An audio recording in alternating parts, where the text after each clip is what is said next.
బల్మూరి వెంకట్ గారు, అద్దంకి దయాకర్ గారు అభినందనలు శుభాకాంక్షలు తెలియజేస్తా ఉన్నాం.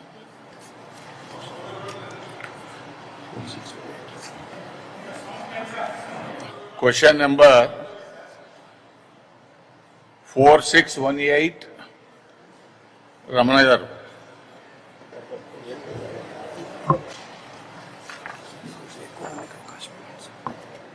అధ్యక్ష, I put the question. Honorable Minister.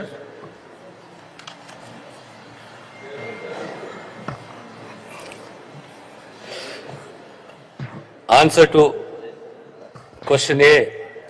The number of medical shops run on lease by the private individuals and organizations as follows. Gandhi Hospital 5, Usmania Hospital 4, other government general hospital 42, district and area hospital 11, LIMS 3. Answer to B. Out of 65 medical shops, 6 private branded medical shops are operating in government general hospitals, Gandhi Hospital 3, Usmania 2, and GMH Sultan Bazar 1. Of these 6 private... Sound సరిగ్గా లేదయ్యా.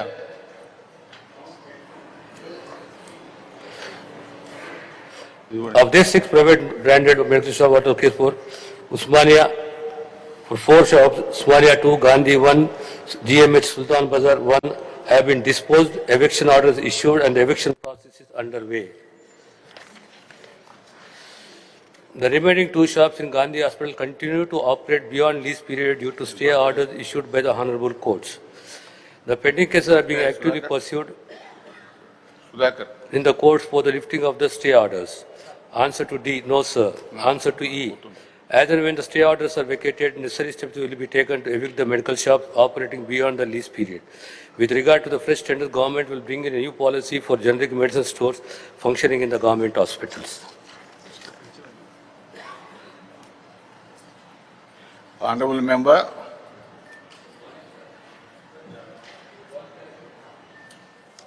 అధ్యక్ష, అవకాశం ధన్యవాదాలు. అధ్యక్ష, రాజ్యాంగం కల్పించినటువంటి ప్రధానమైన హక్కులలో వైద్యం హక్కు. అధ్యక్ష,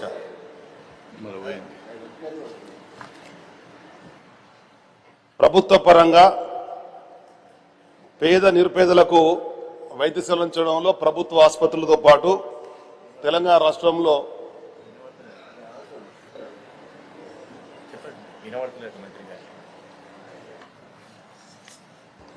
అధ్యక్ష మైక్ సరిగా లేదని మరి క్లారిటీ లేదని చెప్పంటారు అధ్యక్ష. అదే చెక్ చేస్తూ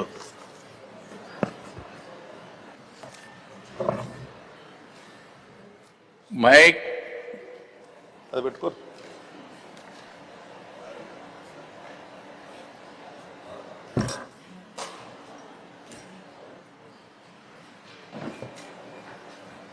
ఏమైంది? మైక్ రావట్లేదు. మాట్లాడండి రమణ గారు. అధ్యక్ష, గౌరవ మంత్రి గారు ఇచ్చిన సమాధానంలో ప్రభుత్వ పరంగా ఉన్నటువంటి వైద్య సౌకర్యాలు, వైద్య ఆసుపత్రుల్లో ఉన్నటువంటి ప్రైవేట్ షాప్స్ గురించి జరిగింది. కానీ అధ్యక్ష, పేద నిరుపేదలకు రాష్ట్ర ప్రభుత్వం తన బాధ్యతగా వైద్యం చేయించాల్సినటువంటి అవసరం ఉంది. కానీ పేద నిరుపేదలు ప్రభుత్వ ఆసుపత్రులకు వచ్చినప్పుడు కానీ అదేవిధంగా నిమ్స్ లాంటి ఆసుపత్రులకు వెళ్ళినప్పుడు పరోక్షంగా వాళ్ళ భారం పడుతుంది. అధ్యక్ష, సౌకర్యాల కల్పనలో మాత్రం మరి ప్రభుత్వం సిద్ధపెట్టినట్టు కనబడతలేదు.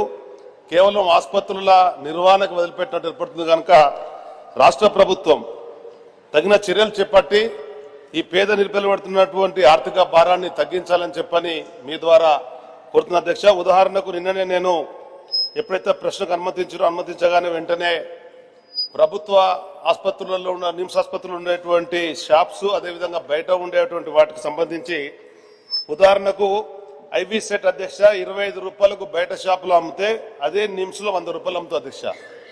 అదేవిధంగా యూరోప్ బ్యాగ్ 50 రూపాయలు అమ్మితే అది 150 రూపాయలు నిమ్స్ ఆసుపత్రుల్లో ఉండే ప్రైవేట్ షాపులో అమ్ముతున్నారు. పారాసిటమాల్ అయిపోయిన జ్వరం కొరకు వాడేటువంటి సాధారణ మందు 90 రూపాయలు బయట దొరికితే అది 400 రూపాయలకు అమ్ముతున్నారు అధ్యక్ష. సేమ్ అవే కంపెనీ అదే ఉత్పత్తి జరిగినటువంటిది. అంటే ఈ విధంగా జరుగుతున్నటువంటి ఆర్థిక భారాన్ని పేదవాళ్ళు తెలియకుండానే మోసపోయే పరిస్థితి అధ్యక్ష. ఈ బయట షాపులు అమ్ముతున్నటువంటిది, అదేవిధంగా ప్రభుత్వ మన జరిగేటువంటి దానికి ఇలాంటి తేడా లేదు అధ్యక్ష. అంటే ఇంతటి వ్యత్యాసం ఉండి దానికి అనుగుణంగా నిమ్స్ ఆసుపత్రిలో ఉండేటువంటి వాళ్ళు ఇచ్చినటువంటి రసీదులు అధ్యక్ష, నో రిటర్న్ నో ఎక్స్చేంజ్, అంటే భారం వేయడం అదేవిధంగా తిరిగి తీసుకోమనేటువంటి విధంగా వాళ్ళ వివరం ఉంది. దీనికి ప్రధానమైన కారణం కూడా నెలకు ₹1,00,00,000 రెంట్ అని చెప్పనేది. సాధారణంగా బయట షాప్లో ఉండేటువంటి కిరాయి ఏ విధంగా కడతామో ఆసుపత్రులు ఉండే కూడా అదే విధంగా కట్టాలా. కానీ పెద్ద మొత్తంలో ఆదాయం వస్తుందని చెప్పి భావిస్తే అది పరోక్షంగా పేద నిరుపేదల మీదనే భారం పడుతుంది కనుక వెంటనే ప్రజాప్రభుత్వంలో ప్రభుత్వ ఆసుపత్రులలో నిమ్స్ లాంటి గాంధీ ఉస్మానియా రాష్ట్రంలో ఉన్నటువంటి ఇప్పుడు మంత్రి గారు చెప్పిన అన్ని ఆసుపత్రులలో ప్రభుత్వమే నిర్వహించాలని చెప్పని అప్పుడు ఈ పేదవాళ్ళ మీద భారం పడది. దానికి తోడుగా రాష్ట్ర ప్రభుత్వం పంపిణీ చేసేటువంటి మందులు ఒక 3 నెలల స్టాకు ఆసుపత్రిలో ఉన్నట్టయితే ఈ బయట కొనే అవసరం పడదు. బయట కొనే దాంట్లో ఇబ్బందులు పడుతున్నాయి కూడా పెద్ద ఎత్తున ఉంది అధ్యక్ష. సర్జికల్ మెటీరియల్ సమస్య ఉంది, మందుల కొరత సమస్య ఉంది. ఈ మెటీరియల్ అనే దాని మీద లోపిష్టం అని చెప్పని వైద్యులే భావించడం వల్ల బయట కొనేటువంటి పరిస్థితి పడుతుంది. కనుక ఉదాహరణ చూసినట్లయితే లాప్రోస్కోపిక్ హెర్నియా రిపేర్, అదేవిధంగా మెష్, అంటే ఇటువంటి అవసరమైనటువంటి అన్ని కూడా అందులో లేకపోవడం వల్ల బయట కొనే పరిస్థితి వస్తుంది. కనుక సెంట్రల్ డ్రగ్ స్టోర్స్ నుంచి ఆసుపత్రికి అందుదానికి పర్యవేక్షణ లేదు. దీని మీద పర్యవేక్షణ కూడా వేయాలి. నాకున్న అనుభవం కూడా ఒక ఉదాహరణ చెప్పదలుచుకున్న అధ్యక్ష. రాష్ట్ర ప్రభుత్వం ప్రవేశపెట్టినటువంటి రాజీవ్ ఆరోగ్యశ్రీ ప్రతిష్టాత్మకమైన చెప్పని భావించి నేను ఆనాడు జగిత్యాల 2009లో ఎమ్మెల్యేగా ఉన్నప్పుడు ఏరియా కమిటీ ఆసుపత్రి అధ్యక్షునిగా పనిచేసినప్పుడు ప్రైవేట్ ఆసుపత్రికి ఇచ్చేటువంటి రాజీవ్ ఆరోగ్యశ్రీని జగిత్యాల నుండే ప్రభుత్వ ఆసుపత్రికి అన్వయించి ప్రభుత్వ ఆసుపత్రిలో లేనటువంటి హ్యాండ్స్ ను బయటకెళ్ళి పిలిపించి వాళ్ళకు డబ్బులు ఇచ్చి క్లెయిమిస్తున్నాం అధ్యక్ష రాజీవ్ ఆరోగ్యశ్రీ ద్వారా. అంటే ఒక నిజాయితీ కలిగిన నిబద్ధత కలిగినటువంటి వ్యక్తులుగా ఉన్నటువంటి వాళ్ళు చేయవలసిన బాధ్యత అధ్యక్ష. ప్రజాసేవకులు అని చెప్పని ప్రజాప్రభుత్వం అనేటువంటి వాళ్ళం మరి అది చేతులలో కనబడాలి కనుక వీటి పట్ల వెంటనే చర్యలు తీసుకోవాలని రాష్ట్రంలో ఉండే అన్ని ఆసుపత్రులకు ఏ విధంగా అయితే ఎమ్మెల్యేలను కమిటీ చైర్మన్గా ఇస్తున్నారో కౌన్సిల్ సభ్యులో ఉన్నాం, రాజ్యసభ సభ్యులో ఉన్నాం, మమ్మల్ని అందులో వేసి ఈ పర్యవేక్షణ కమిటీకి ఇచ్చినట్టయితే బాధించినట్టయితే సక్రమంగా జరుగుతుంది. నేను చెప్పిన ఉదాహరణకు అనుగుణంగా రాజీవ్ ఆరోగ్యశ్రీ ₹1,000 కోట్ల ఖర్చు పెడుతున్నామని చెప్పని 10 లక్షలు పెంచుతున్నటువంటి ప్రభుత్వం ఇది ప్రభుత్వ ఆసుపత్రులకు, జిల్లా ఆసుపత్రులకు గతంలో పెద్దలు కేసీఆర్ గారు ప్రత్యేక శ్రద్ధ పెట్టడం వల్ల గ్రామీణ ప్రాంతం వరకు కూడా ఈ మందులు వెళ్ళిన పరిస్థితి ఉండే. నేడున్నటువంటి ఈ పిఎం సంబంధించినటువంటి ఔషధ నిధి ఏదైతే ఉందో అవన్నీ కూడా ఈ ఆసుపత్రుల్లోకి రావాలా, జనరిక్ మెడిసిన్స్ రావాలా, స్టాండర్డ్ మెడిసిన్ వచ్చే విధంగా ఈ కార్యక్రమాలు తీసుకోవాలని చెప్పని మీ ద్వారా ప్రభుత్వం కోరుతుంది. ధన్యవాదాలు. Honourable minister.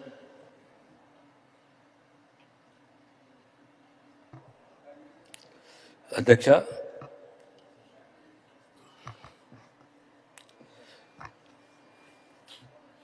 గౌరవ సభ్యులు లేవనెత్తిన అంశాలు ముఖ్యంగా ప్రభుత్వ హాస్పిటల్లో గాంధీ, ఉస్మానియా లేదా నిమ్స్ ఇక్కడ బ్రాండెడ్ విక్రయాలు మందులు కొనసాగుతున్నాయి. మన హాస్పిటల్లో ప్రభుత్వమే ఈ మందులు సరఫరా, తర్వాత జనరిక్ స్టోర్స్ ఉండాలి, దాంతో సబ్స్టాండర్డ్ మందులు కూడా సప్లై చేస్తున్నారు. రేట్స్ బయటికి అక్కడికి చాలా వ్యత్యాసం తేడా ఉంది. తరువాత ఈ రాజీవ్ ఆరోగ్యశ్రీ అనే ఇది ప్రభుత్వ హాస్పిటల్కు అనుసంధానం చేస్తూ ఈ హాస్పిటల్ డెవలప్మెంట్ సొసైటీలో గౌరవ సభ్యులని మెంబర్ చేయాలి, వాళ్ళు కూడా బాధ్యతలు అప్పచెప్పాలి అనే ఈ 4-5 అంశాలని ప్రస్తావించారు అధ్యక్ష. అధ్యక్ష, మన రాష్ట్రంలో ఉన్న హాస్పిటల్లో ప్రతి హాస్పిటల్లో ఇన్ఫార్మసీ అనేది ఒకటి ఉన్నది. దానికి తోడు జనరిక్ స్టోర్స్ అనేది ప్రతి హాస్పిటల్లో, అంటే అన్ని హాస్పిటల్లో కాకుండా 45 హాస్పిటల్లో జనరిక్ స్టోర్స్ ఉన్నాయి. మన డిఎంఈలో 45, వైద్య విధాన పరిషత్లో 11, నిమ్స్లో జనరిక్ స్టోర్ ఒకటి ఉన్నది. ఇక ఈ జనరిక్ స్టోర్స్ అనేది 2011లో ఆనాటి ప్రభుత్వం సమైక్య రాష్ట్రంలో ఆనాడు ఒక ఉత్తర్వులు జారీ చేసి ఆ జియో ద్వారా జనరిక్ స్టోర్స్ని ఏర్పాటు చేసింది. ప్రభుత్వ హాస్పిటల్లో సొంతగా ఇన్ఫార్మసీ ఉన్న ఈ జనరిక్ స్టోర్స్ని ఏర్పాటు చేయడం జరిగింది. ఆ తర్వాత ఇక పోతే బ్రాండెడ్ మెడికల్ స్టోర్కి వచ్చే వరకు 6 గాంధీలో 3, ఉస్మానియాలో 2, నీలోఫర్లో 1, సుల్తాన్ బజార్లో 1. ఇవి ఆనాడు 2009-10 నుంచి కొనసాగుతున్నాయి. వాళ్ళ పీరియడ్ అయిపోయిన కోర్టు ద్వారా ఇంజెక్షన్ తీసుకొని స్టే తీసుకొని కొనసాగించారు అధ్యక్ష. ఈ మధ్యలోనే కోర్టు 4 స్టే ఆర్డర్స్ని వెకేట్ చేసిన అధ్యక్ష. ఇంకా 2 కొనసాగుతున్నాయి, దాన్ని కూడా ఎవిక్షన్ చేయిస్తాము.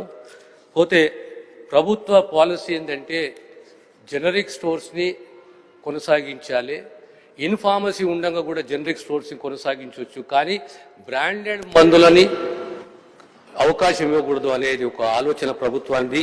కానీ నిమ్స్కు వచ్చే వరకు నిమ్స్ సైజే కానీ, బెడ్ కెపాసిటీయే కానీ, సూపర్ స్పెషాలిటీ సర్జరీసే కానీ ఇవన్నిటికీ పూర్తిగా 100% జనరిక్ స్టోర్స్ ఆ కాంపోనెంట్ని తయారు చేయలేదు. 90% చేయగలుగుతుంది. ఇంకా 10% అంటే బ్రాండెడ్ కంపెనీస్ చేస్తే కనుక అందుగురించి ఆ నిమ్స్లో ఆ టెండర్ ద్వారా ఆ షాప్ని అలొకేట్ చేయడం జరిగింది. ఎక్కడ రేట్స్లో తేడా వచ్చినా, క్వాలిటీలో తేడా వచ్చినా ప్రభుత్వం ఖచ్చితంగా చర్యలు తీసుకుంటుంది.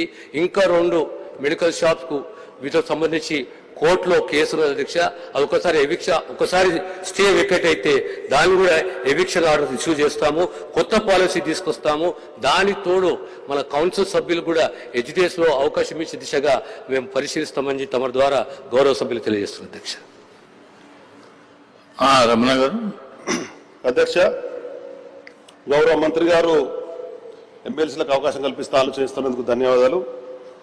అధ్యక్ష, ఈ మందుల షాపులు జనరిక్ షాపులో కానీ ఆసుపత్రుల్లో కానీ స్టాక్స్ ఉండడం లేదు అధ్యక్ష.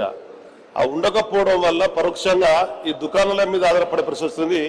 ఆ దుకాణాల యొక్క వ్యాపారం పెరగడం కొరకు దోహదపడుతున్న కాబట్టి అధ్యక్ష, కనుక ఒక 3 నెలల స్టాక్స్ ప్రతి ఆసుపత్రిలో ఉంచినట్టయితే, అదేవిధంగా అవసరమైనటువంటి మెడిసిన్స్ కూడా ఏవైతే సాధారణంగా వాడే మెడిసిన్స్ కు ఇప్పుడున్న ఆసుపత్రులలో పెద్ద వ్యాధులకు వాడే విధంగా ఉండడం వల్ల ఆ రోగి ప్రాణానికి ఇబ్బంది అవుతుంది. రోగికి ఆ యొక్క సరిపోయిన పరిస్థితి కనుక నార్మల్గా ఉండే యాంటీబయాటిక్స్, సాధారణ యాంటీబయాటిక్స్ అన్ని కూడా అందుబాటులో ఉండే విధంగా మీ ద్వారా ప్రభుత్వం చర్యలు చేపట్టాలని చెప్పని కోరుతూ, ఈ లీజుకు ముగిసిన తర్వాత ఈ ప్రజా ప్రభుత్వంలో ఎవరైతే ఉద్యోగం లేనటువంటి యువతి యువకులు ఉన్నారో, చదువుకున్నటువంటి బి ఫార్మసీ కానీ ఎం ఫార్మసీ చేసినటువంటి వాళ్లకు అవకాశం ఇచ్చినట్టయితే మీరు చెప్పేటువంటి 1,00,00,000 మంది 1,00,00,000 మహిళలకు కోటి ఎత్తా ఉన్నట్టుగా ఈ ఆసుపత్రుల నిర్వహణలో వాళ్లకు ప్రైవేట్ ఉండేటువంటి వాళ్ళకి ఇచ్చినట్టయితే ఈ మహిళలకు ఎంతో ఉపయోగపడుతుందని చెప్పని, అదేవిధంగా పేదవాళ్లకు 100%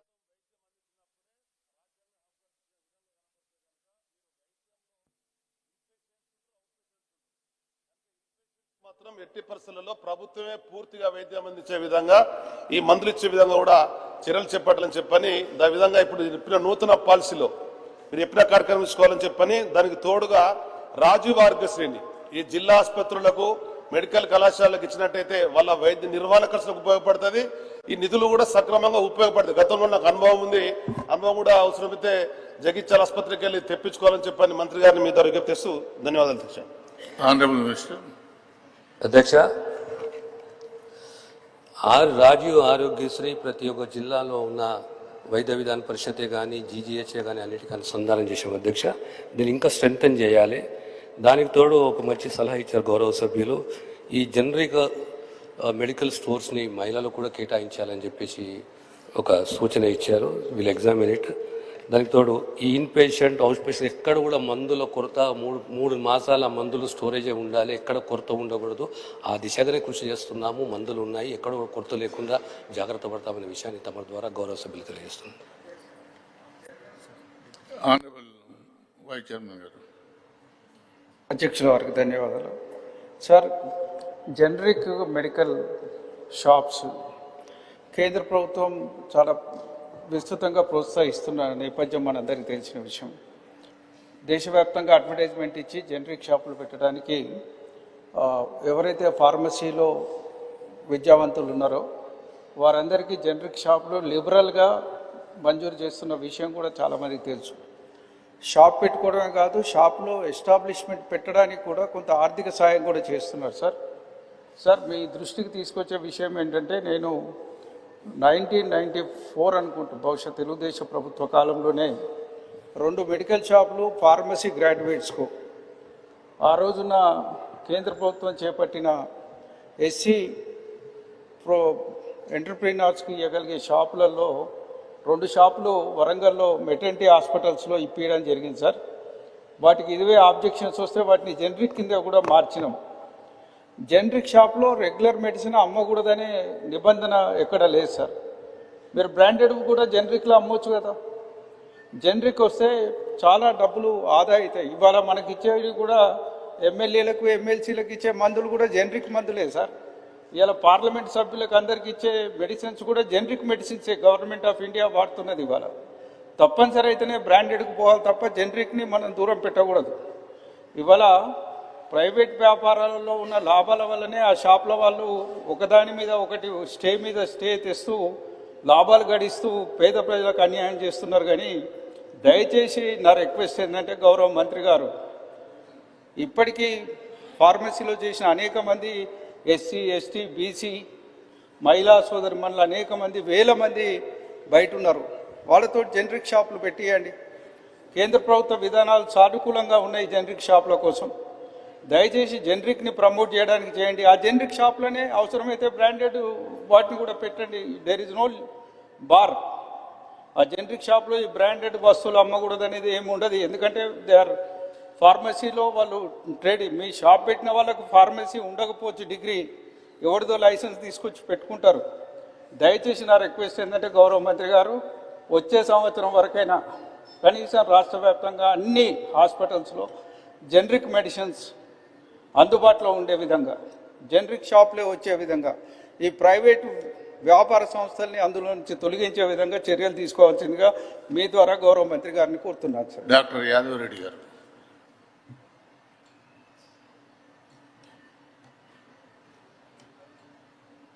అవకాశం ఇచ్చినందుకు ధన్యవాదాలు. మీ ద్వారా మంత్రి గారిని కోరేది ఏంటంటే, చాలా హాస్పిటల్స్లలో ఏవైతే గవర్నమెంట్ పరంగా లైసెన్స్ ఇచ్చినాయి కానీ లేకపోతే ఇతరత్ర కానీ క్వాలిఫైడ్ ఫార్మసిస్టులు ఉండడం లేదు అధ్యక్ష. వాళ్ళ సర్టిఫికెట్స్ పెట్టుకొని వేరే వాళ్ళకి ఇచ్చుకుంటా నాన్ ఫార్మసిస్ట్ వాళ్ళే ఎక్కువ మెడికల్ షాప్స్ రన్ చేస్తున్నారు. కాబట్టి తద్వారా చాలా సందర్భాల్లో కూడా నాన్ ఫార్మసిస్ట్ కాబట్టి వాళ్ళకు ఆ టెర్మినాలజీ కానీ ఆ టెక్నికల్ వర్డ్స్ కోడ్ అంటే డాక్టర్స్ రాసే ప్రిస్క్రిప్షన్ కోడ్ అర్థం కాక కూడా చాలా ఇబ్బందులు అవుతున్నాయి. కాబట్టి మీ ద్వారా మంత్రి గారిని కోరేది ఏంటంటే, అలాంటి షాపులలో స్ట్రిక్ట్లీ క్వాలిఫైడ్ ఫార్మసిస్టే పనిచేసేటట్టు చూడాలని మీ ద్వారా కోరుతున్నాను. Thank you. Honourable minister. Chairman sir, గౌరవ పెద్దలు బండ ప్రకాష్ గారు చెప్పినట్టు, government of India Jan Aushadhi అని చెప్పి ఈ జనరిక్ మెడికల్ స్టోర్స్ని ఎంకరేజ్ చేస్తున్నది. రాష్ట్ర పాలసీ కూడా జనరిక్ స్టోర్స్ని ఎంకరేజ్ చేయాలని చెప్పి, కానీ అన్నిట్లో ఫస్ట్ మనము హాస్పిటల్లో ఉన్న ఇన్హౌస్ ఫార్మసీని స్ట్రెంగ్తెన్ చేసుకోవాలి. తర్వాత ప్రతి 100 బెడ్డెడే కానీ 50 బెడ్డెడే కానీ లేదా జీజీహెచ్లలో కానీ ఈ జనరిక్ మెడికల్ స్టోర్స్ ఏర్పాటు చేసినట్టు, ఫార్మసిస్టులకు అన్ఎంప్లాయిడ్ యూత్కు ఒక అవకాశం ఇస్తున్నట్టు, దానికి తోడు మహిళలకు కూడా అవకాశం ఇస్తున్నట్టు ఆ దిశగా ప్రభుత్వము కృషి చేస్తుందని చెప్పి మీ ద్వారా తెలియజేస్తున్నాను. అదే రకంగా ఈ మెడికల్ స్టోర్స్ రన్ చేసేట్లో చాలా మటు నాన్ ఫార్మసిస్ట్ ఉన్నారు. ఈ ఇబ్బందులు జరుగుతున్నది కనుక ప్రభుత్వం దాన్ని ఎంక్వైరీ చేసి తగు చర్యలు తీసుకుంటుంది. కానీ ఇందులో మంచి సూచన ఒకటి ఏంటి అంటే, మన దగ్గర ఉన్న హాస్పిటల్లో జనరిక్ స్టోర్స్ని ఎంకరేజ్ చేయాలి. అన్ఎంప్లాయ్మెంట్ని మనం కొంతమందిని ఆదుకున్న వాళ్ళం అవుతాము. సుమారు ఉన్న వైద్య విధాన పరిషత్లో ఉన్న 180 హాస్పిటల్సే కానీ లేదా జీజీహెచ్లో ఉన్న 48 హాస్పిటల్లే కానీ జనరిక్ స్టోర్స్ని ఎక్కడ వీలుంటే అక్కడ ఎంకరేజ్ చేయాలి. కానీ ఎంకరేజ్ చేయకముందు ఇన్హౌస్ ఫార్మసీ, హాస్పిటల్ ఫార్మసీని ఫస్ట్ మనము పటిష్టపరచుకోవాలి. ఆ దిశగా ప్రభుత్వం కృషి చేస్తుందని చెప్పి తమ ద్వారా గౌరవ సభ్యులు తెలియజేస్తున్నారు. గౌరవ మంత్రి గారు, ఈ జనరిక్ స్టోర్స్ అనేటువంటి ఏం చేస్తున్నారంటే మన వాళ్ళు ఎక్కడో మూలకి పెడతారు, అది వచ్చే పేషెంట్లకు కనపడట్లేదు. దాన్ని చాలా ప్రామినెంట్ ప్లేస్లో పెట్టేటట్టు చూడండి జనరిక్ది. నెంబర్ 2, గౌరవ సభ్యులు అడిగినటువంటి దానికి ఇన్హౌస్ మెడికల్ షాపులలో కంట్రోల్ లేదు రేట్, అది దట్ ఈజ్ మోర్ ఇంపార్టెంట్. ఆ రేట్లను కంట్రోల్ చేయకపోతే మన ప్రభుత్వ ఆసుపత్రికి వచ్చేవాడే పేదవాడు, వాడికి అడ్డగోలుగా ధరలు వేసేస్తే బయట ఉన్నదానికంటే జనరిక్ కంటే కూడా 200-300 ధరలు పెట్టినప్పుడు వాళ్ళు చాలా ఇబ్బంది పడతారు. మొదలు ధరలు కంట్రోల్ చేయండి, జనరిక్ షాపులను తప్పనిసరిగా మరి వచ్చేటువంటి పేషెంట్కి అందుబాటులో ఉండేటట్టుగా చూడండి. Honourable minister. చైర్మన్ సార్, మీరు ఇచ్చిన సూచన సలహాలు ప్రధానంగా రేట్స్ అనేవి నియంత్రించాలి, కంట్రోల్ చేయాలనేది ఒకటి. రెండోది, పేషెంట్కు ఇబ్బంది పడకుండా అందుబాటులో ఉండే దిశగా ప్రభుత్వం చర్యలు తీసుకుంటుందని తమరు తెలియజేస్తున్నారు. Thank you. Question number 4530 is postponed.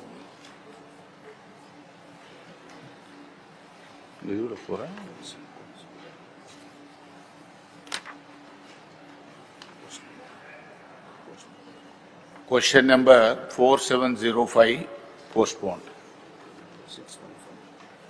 Question number 4615 Madhusudanacharya garu. అధ్యక్ష, ఇప్పుడు the question. Honorable Minister. Chairman sir, మొదటి ప్రశ్నకు సమాధానం అవునండి.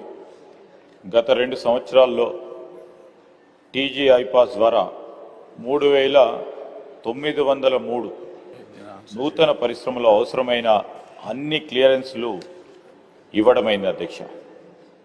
ఆమోదం కోసం మరో 1164 యూనిట్లు టీజీ ఐపాస్ క్రింద వారు దాఖలు చేయబడటం జరిగింది అధ్యక్ష. వీటి అమలు ప్రక్రియ కొనసాగుతూ ఉంది అధ్యక్ష.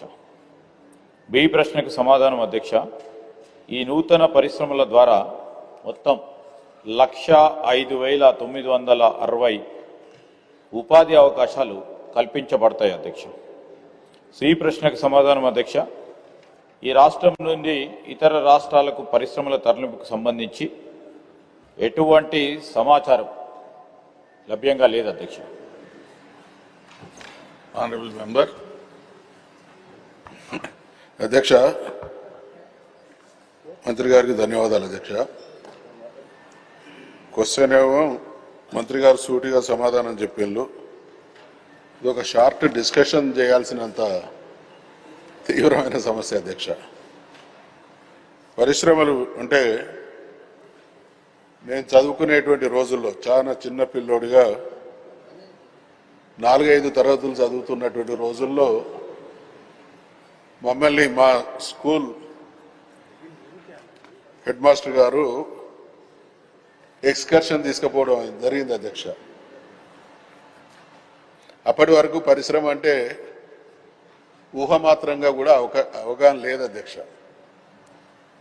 ఆ టైంలో వరంగల్లో ఉన్నటువంటి ఆజం జాహీ మిల్లు ఆడికి పోయిన తర్వాత ఆ తెల్లటి పత్తి గుట్టలను చూస్తే ఆశ్చర్యం కలిగింది అధ్యక్ష. వరంగల్ ఆ రోజు పట్టణం, ఈరోజు నగరంగా రూపాంతరం చెందుతున్నది అధ్యక్ష.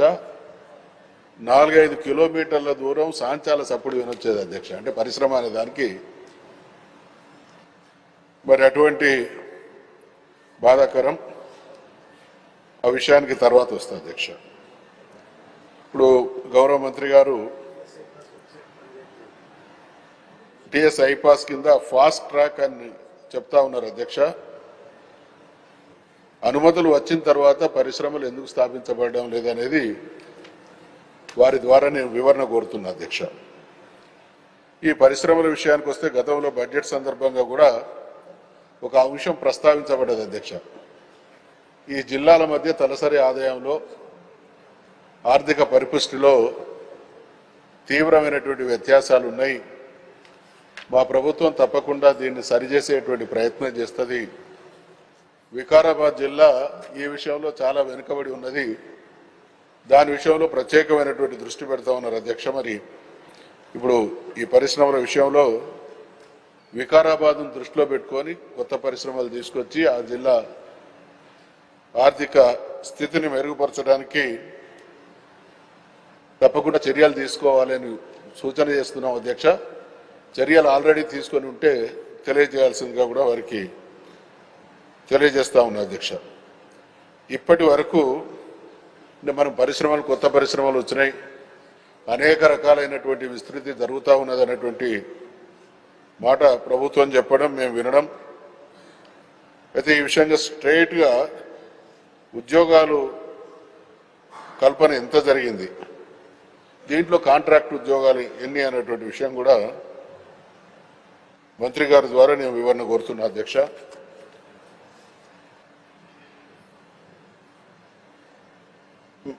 ఈ ఇందాక మంత్రి గారు నాకు సమాధానం అర్థం కాలేదు అధ్యక్ష.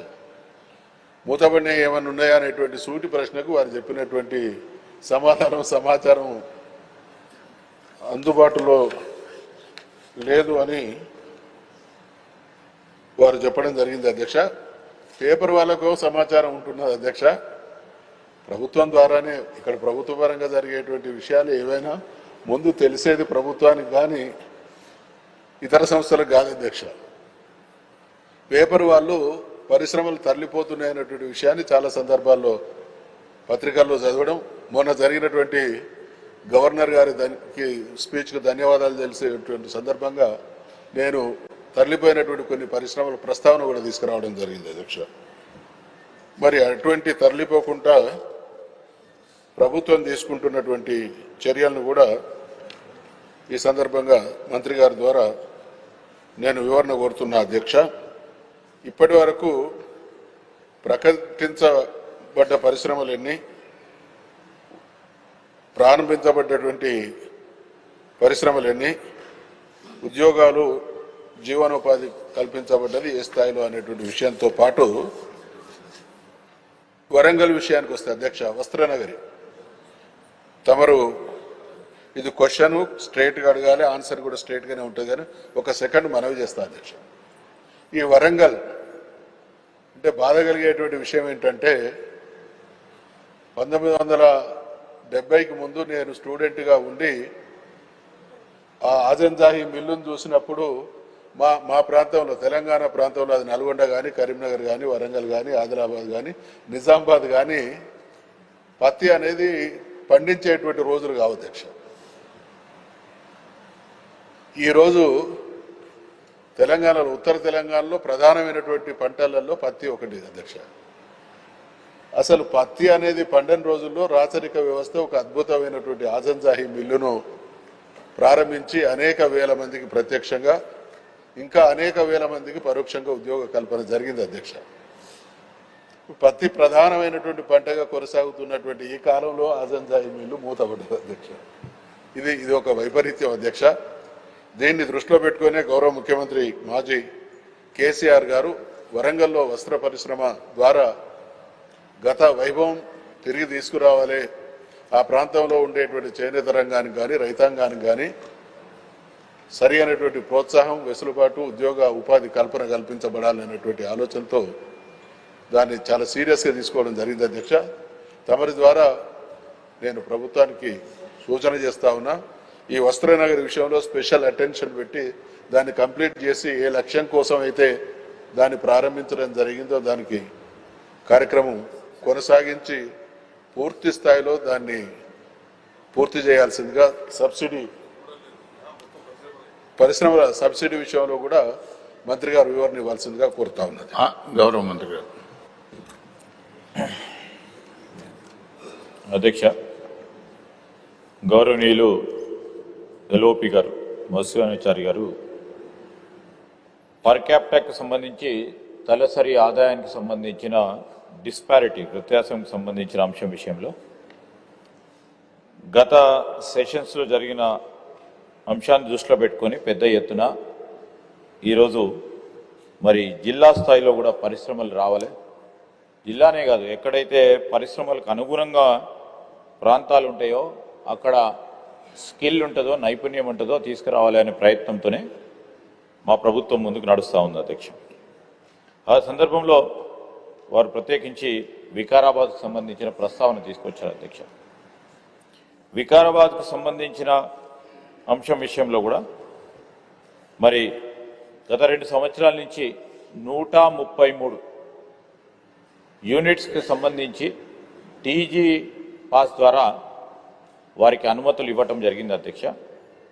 మరి దాదాపు 112 కోట్ల రూపాయలతో, అంటే నేను ఈరోజు పెద్ద పరిశ్రమ అనగానే పెద్దగా పరిశ్రమల పరంగా ఒక మనకు పర్స్పెక్టివ్ ఉంటుంది అధ్యక్ష.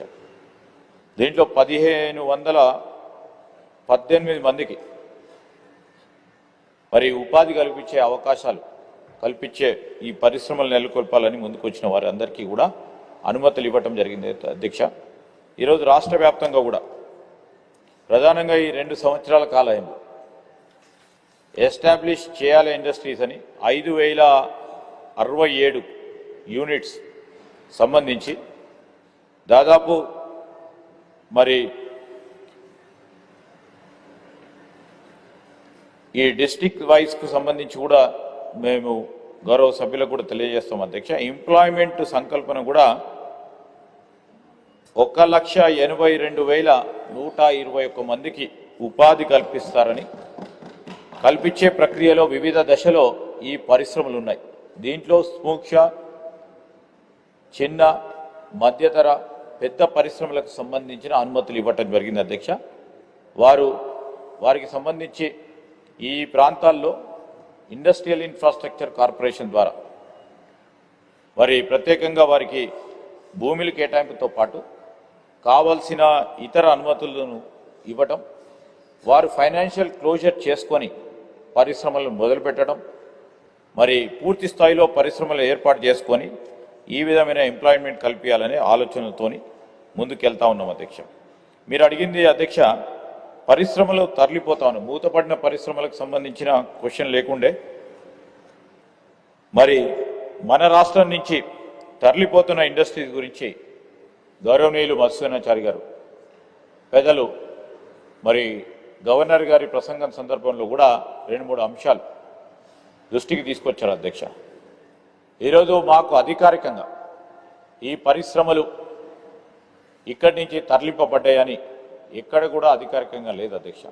పత్రికలు కొన్ని రాశాయి, కొన్ని సందర్భాల్లో మరి ఐటీ రంగానికి సంబంధించిన అంశమే, సెమీకండక్టర్స్ రంగానికి సంబంధించిన అంశం విషయంలో మేము కూడా చాలా సీరియస్గా ఈరోజు దేశానికి సంబంధించి అనుమతులు ఇచ్చే సందర్భంలో కొన్ని రాష్ట్రాలకి ఒక ప్రత్యేకమైన ప్రేమను చూపెడతా ఉన్న కేంద్ర ప్రభుత్వం తీసుకున్న కొన్ని నిర్ణయాల వల్ల ఆనాడు మరి గత ప్రభుత్వం ఉన్నప్పుడు కూడా 1-2 వారు కేంద్ర ప్రభుత్వం ఇచ్చే సబ్సిడీలకు అనుసారంగా ఇతర రాష్ట్రాలకు వారు వెళ్ళిపోవటం జరిగింది అధ్యక్ష. ఈ మారు కూడా ఆ విధంగా ఈరోజు సెమీకండక్టర్స్ సంబంధించి ఆ ఫ్యాక్టరీకి సంబంధించిన అంశం వచ్చినప్పుడు మన పైన ఏ విధంగానైతే శ్రద్ధ చూపెడతలేరే, ఇక్కడ నైపుణ్యం ఉన్నా, ఇక్కడ ఇండస్ట్రియల్ ఈకోసిస్టమ్ పూర్తి స్థాయిలో ఉన్నా కానీ చూపెట్టకపోవడంతో ఆ విధమైన అభిప్రాయం ఏర్పడ్డది అధ్యక్ష. మరి ఆ క్రమంలోనే ముందుకు వెళ్తా ఉన్నాం అధ్యక్ష. ఈరోజు 3వది కాంట్రాక్ట్ ఎంప్లాయీస్ అనే అంశము దీంట్లో పరిగణనకు రాదు అధ్యక్ష. ఎందుకంటే ప్రైవేట్ పరిశ్రమలకు సంబంధించి ప్రధానంగా గౌరవనీయులు పెద్దలకు తెలుసు, వారికి నైపుణ్యానికి అనుగుణంగానే పరిశ్రమలకు సంబంధించి వారి ఉద్యోగాలు ఇస్తారు అధ్యక్ష. ఆ ఉద్యోగాలు ఇచ్చినప్పుడు మనకున్న లేబర్ లాస్ ప్రకారం, ఆ లేబర్ లాస్ ప్రకారం వారు ఎన్ని రోజులు పనిచేయాలి, ఏ విధంగా పనిచేయాలి, వాడు పని చేయకుండా ఉంటే మనకు కూడా తెలుసు అధ్యక్ష, టర్మినేషన్ అనేది వారి చేతిలో ఉంటుంది. ఎందుకంటే ఇన్ఎఫిషియన్సీ చూపెడతారు, లేకుంటే ఏదో కారణం చూపెట్టి వారికి తీసే ప్రమాదం కూడా ఉంటుంది. సో ఆ ఎంప్లాయీస్ అంతా కూడా పర్మనెంట్ టెంపరీ అనే అంశం లేకుండా వారికి జాబ్ స్పెసిఫికేషన్ రోల్స్లో వాళ్ళు ముందుకు తీసుకెళ్లే ప్రయత్నం చేస్తారు అధ్యక్ష. గౌరవనీయులు పెద్దలు చెప్తా ఉన్నట్టు కాటన్ ఇండస్ట్రీకి సంబంధించి పెద్ద ఎత్తున ప్రోత్సాహం చేయాలనే ఒక సంకల్పన మేము చెప్పాము అధ్యక్ష. ఎక్కడైతే గత ప్రభుత్వం తీసుకున్న పాలసీ నిర్ణయాలు, ఒకటి ముఖ్యమంత్రి గారు అనేక సందర్భాల్లో చెప్పారు, పాలసీ పారాలిసిస్ రానియకుండా చూస్తాం, అదేవిధంగా పాలసీలు కొనసాగింపించే కార్యక్రమం చేస్తాం. ఈరోజు అక్కడ వరంగల్ జిల్లాకు సంబంధించి ఆజంజాహీ మిల్లును తిరిగి పునరుద్ధరణ చేయాలని ఆ రోజు ఇక్కడ ఉన్న మా సభ్యులందరూ కూడా చేయటం జరిగింది. సరే, కొన్ని కారణాల వల్ల చేయలేకపోయారు. అది సిటీ మధ్యలో వచ్చింది కనుక రియల్ ఎస్టేట్ వ్యవస్థగా మారటం జరిగింది. ఆ క్రమంలో ప్రభుత్వం నిర్ణయం తీసుకుందని అనుకుంటాను. పాజిటివ్గా వెళ్ళి మాట్లాడుతూ ఉన్నాను సార్. ఈరోజు అదేవిధంగా ఒక టెక్స్టైల్ పార్క్ ఏర్పాటు చేయాలని ఆలోచన చేశారు. ఆ క్రమంలో అప్పుడు ఆసక్తి చూపెట్టిన కంపెనీస్కి పూర్తి స్థాయిలో ప్రోత్సాహం చేయాలని ఎక్కడ కూడా నిరుత్సాహపరచాలి అధ్యక్ష. ఉదాహరణకి కీటెక్స్కి సంబంధించి, యంగ్ వన్కి సంబంధించి, గణేష టెక్స్టైల్కి సంబంధించి ఎవరైతే యూనిట్స్ అక్కడ ఏర్పాటు చేసుకోవాలని ముందుకు వస్తూ ఉన్నారో వెంటనే మేము వారికి అనుమతులు ఇస్తూ ఉన్నాం. మేము పూర్తి స్థాయిలో అక్కడ చాలా వరకు కూడా అనుమతులు లేకుంటే వారికి ఫైనాన్షియల్ క్లోజర్ పరంగా ఇంకేదైనా క్రిటికల్గా ఉన్న సమస్యలన్నిటిని కూడా తీర్చడం జరిగింది అధ్యక్ష. నేను గౌరవనీయులకు చెప్తా ఉన్నాను అధ్యక్ష, పక్కన ఉన్నది SRSP కాలువకు సంబంధించి ఆ రోజు ఆ ప్రాంతము ఆ పరిశ్రమ ఏర్పాటుకి అక్కడ నిర్ణయం తీసుకున్నారు.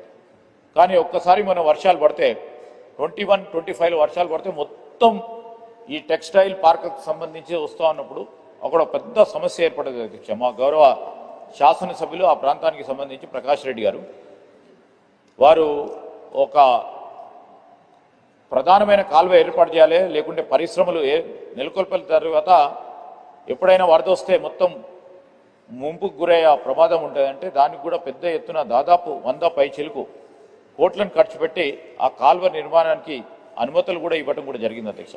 So we would like to safeguard it. మీరు చెప్పినట్టు సార్, డెఫినెట్లీ ఈరోజు మేము కీటెక్స్ కానీ, యంగ్ వన్ కానీ, గణేష కానీ మరి ఆ రోజు అనుమతులు వస్తున్నా, అనుమతులు వారికి వచ్చినా ఆ అనుమతులను పూర్తి స్థాయిలో ముందే ప్రస్తావన చేసిన అధ్యక్ష. We are here to continue the policies. నిన్న కూడా గౌరవ ముఖ్యమంత్రి గారు చెప్పారు, ఆ రోజు ఏది మొదలు పెట్టారో దాన్ని కంప్లీట్ చేసుకొని ఈ రాష్ట్రానికి రాష్ట్ర ప్రగతిలో భాగస్వాములం కావాలనే ఉద్దేశంతో పోతా ఉన్నాం అధ్యక్ష. ఆపాలంటే మీకు కూడా తెలుసు, ఇటున్నప్పుడు అధికారం ఆపాలనుకుంటే 2 నిమిషాలు కాదు. కానీ మా ఆలోచన, మా దృక్పథం అంతా కూడా తెలంగాణ రాష్ట్ర ప్రజలకు ఏదైతే మంచి పనులు చేయాలని సంకల్పిస్తే దాన్ని ఇంకో 2 అడుగులు ముందుకేసి ఇంకా వేగవంతంగా ముందుకు తీసుకెళ్లే ప్రయత్నం చేస్తాం అధ్యక్ష.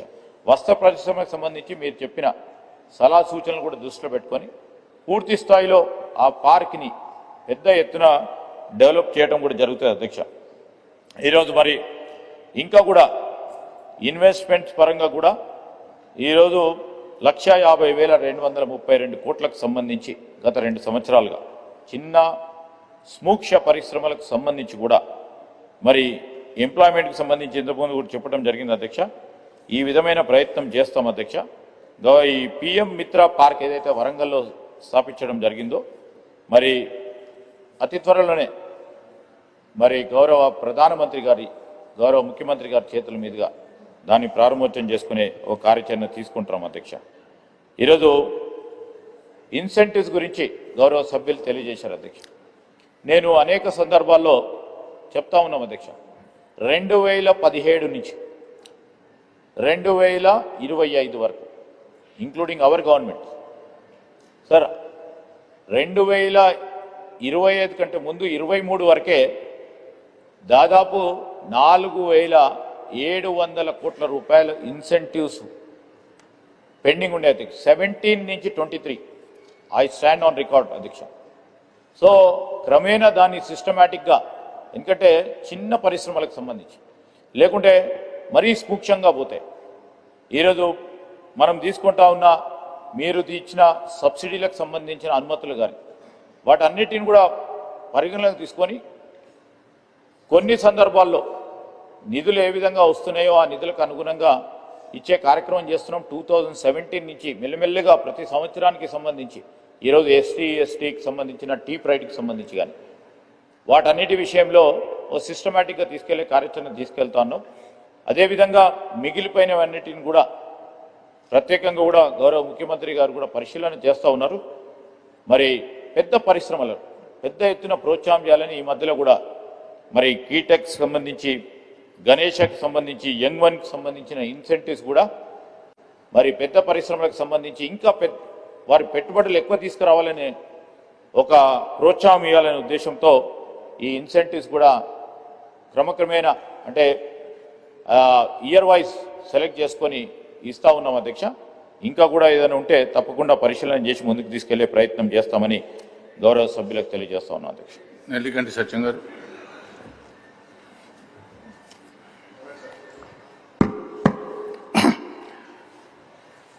సభాపతి గారికి నమస్కారం.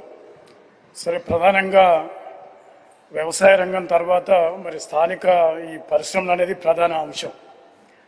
సరే, ముఖ్యంగా ఈ నిరుద్యోగ నిర్మూలనకు ఈ పరిశ్రమలు అనేది చాలా కీలకం.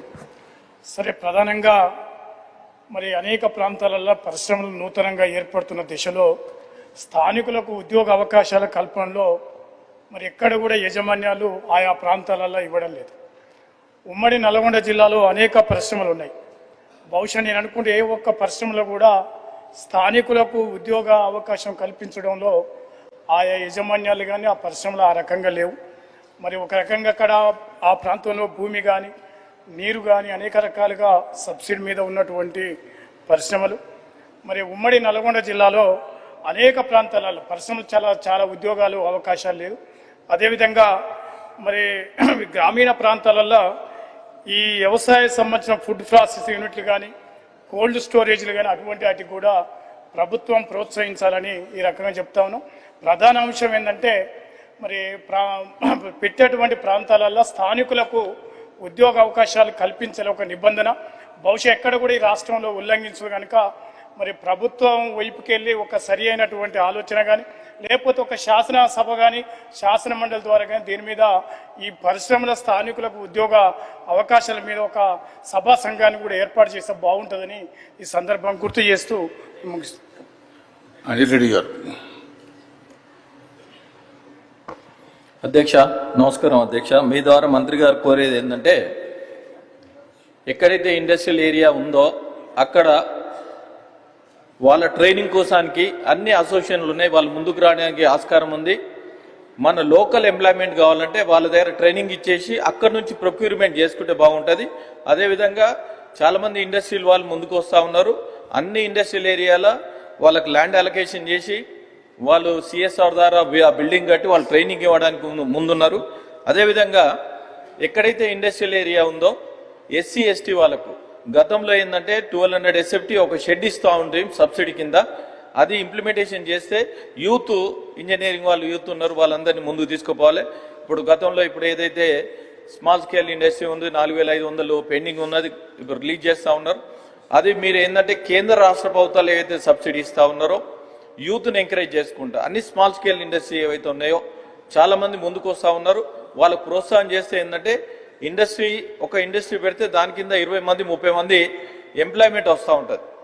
అదేవిధంగా మీదరాజు మంత్రి గారు కోరేది ఏంటంటే లోకల్ వాళ్ళని తీసుకోకపోవడం కారణం ఏంటంటే ఇక్కడ ఏదైనా ఇన్సిడెంట్ జరిగితే చాలా మంది వచ్చి ₹1 కోటి కావాలి 2 కోట్ల మంది సిగా చేయనప్పుడు అదేవిధంగా ఒక పాలసీ తీసుకొస్తే ఇండస్ట్రీ వాళ్ళు ఎంప్లాయ్మెంట్ ఎవరైతే ఉన్నారో లేబర్కు 20 lakhs 30 lakhs ఇన్సూరెన్స్ కేటాయించి దాని మీద సూపర్వైజర్ 60 lakhs మనం ఒక పాలసీ మేకింగ్ చేసుకుంటే ఇండస్ట్రీ వాళ్ళు ఇన్సూరెన్స్ కట్టడానికి రెడీ ఉంటారు. మన వాళ్ళని ప్రొక్యూర్మెంట్ చేసుకుంటే బాగుంటుంది. మన వాళ్ళని ప్రొక్యూర్మెంట్ చేసుకుంటే అందరినీ ఇండస్ట్రియల్ ఎంప్లాయ్మెంట్ కోసానికి బాగుంటుందని మీ ద్వారా మంత్రి గారు కోరుతా ఉన్నాను. అదేవిధంగా